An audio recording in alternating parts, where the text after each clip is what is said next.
ভোজনের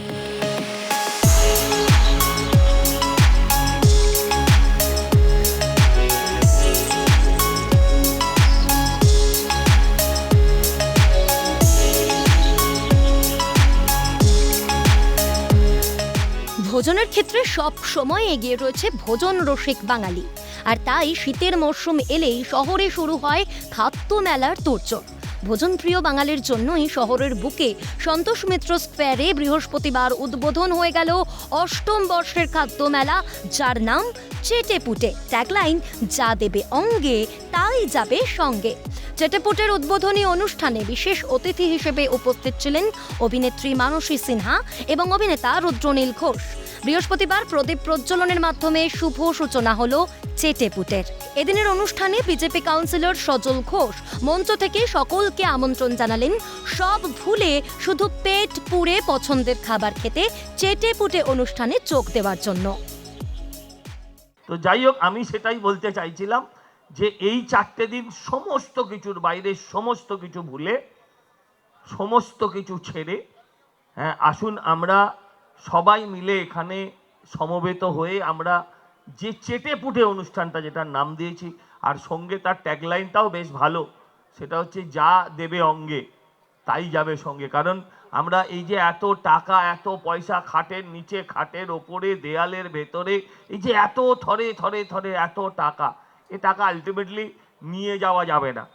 হ্যাঁ, এ টাকা রেখে যেতে হবে। এ টাকা কে খাবে সেটাও জানা নেই। তো যাই হোক, কিন্তু এই যেটা আমরা নিজেরা খাবো সেটা বোধহয় যতদূর নিয়ে যাওয়া যায় সঙ্গে নিয়ে যাব। পাশাপাশি এদিন বিশেষ অতিথি হিসেবে চেটেপুটে অনুষ্ঠানের উদ্বোধনে এসেছিলেন জনপ্রিয় অভিনেত্রী মানসী সিনহা।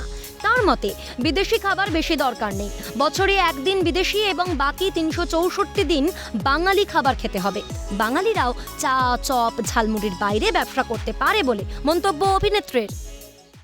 খাবেন, খাবার জন্যই তো এর একটা সুন্দর মেলা করা। সবাই এসে খাবেন, বাঙালি খাবার খাবেন, প্রাণ ভরে খাবেন। বলেছি একবার, আবারও বলছি, বিদেশি খাবার বছরে একবার খাবেন, বাকি 364 দিন বাঙালি খাবার খাবেন।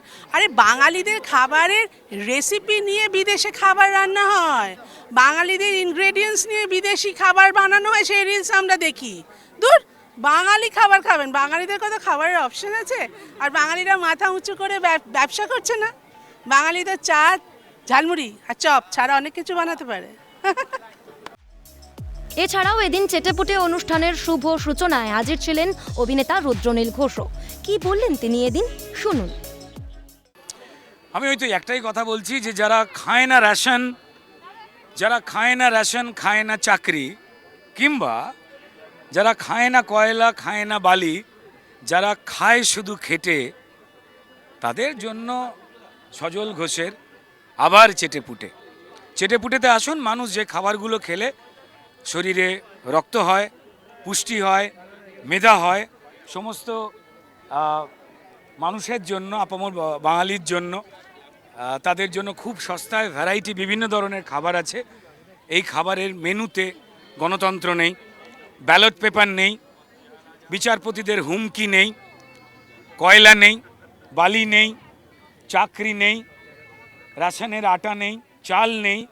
এখানে রয়েছে কোথাও চিলি চিকেন, কোথাও রয়েছে চিংড়ির মেনু, কোথাও রয়েছে স্যুপ থেকে শুরু করে আর যা যা আর কি। তবে অভিনেতা রুদ্রনীলের পছন্দের খাবার কি, এ বিষয়ে অভিনেতা জানান, সস্তায় যা যা পাওয়া যায় সেই সবই তাঁর পছন্দের খাবার। আমার পছন্দের খাবার হচ্ছে সস্তায় আমি যা যা পাবো, আর যেগুলো আমি খেতে পারবো না, মানে মুখ করে ফুলে যাওয়ার পরেও মনে হবে যেটা খেতে পারলে ভালো হতো, একটুখানি বডিটাকে ঝাঁকিয়ে, যেমন আমাদের মুড়ির টিনটে নামিয়ে নিতে হয়। বাঙালি খাদ্যরসিক হবেন এটা তো হয় না, সেটাকে বেঁধে নিয়ে বাড়িতে যাব। তো this is my honest plan. আমি আবার বলছি, বিভিন্ন রাজনৈতিক দলের যারা রয়েছেন, যারা বাড়িতে স্ত্রীর বকুনিও খান, 4 দিনের এই খাদ্যমেলা চেটে পুটেতে থাকছে পান্তা ভাত থেকে বিরিয়ানি, প্রায় সমস্ত কিছুই থাকছে রসনা তৃপ্তির পাশাপাশি নানান সাংস্কৃতিক অনুষ্ঠানও।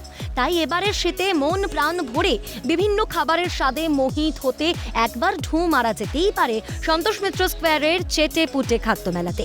ক্যামেরায় সুরজিৎ প্রামাণিকের সঙ্গে দীপাঞ্জনা সাউ দত্তের রিপোর্ট, ক্যালকাটা নিউজ।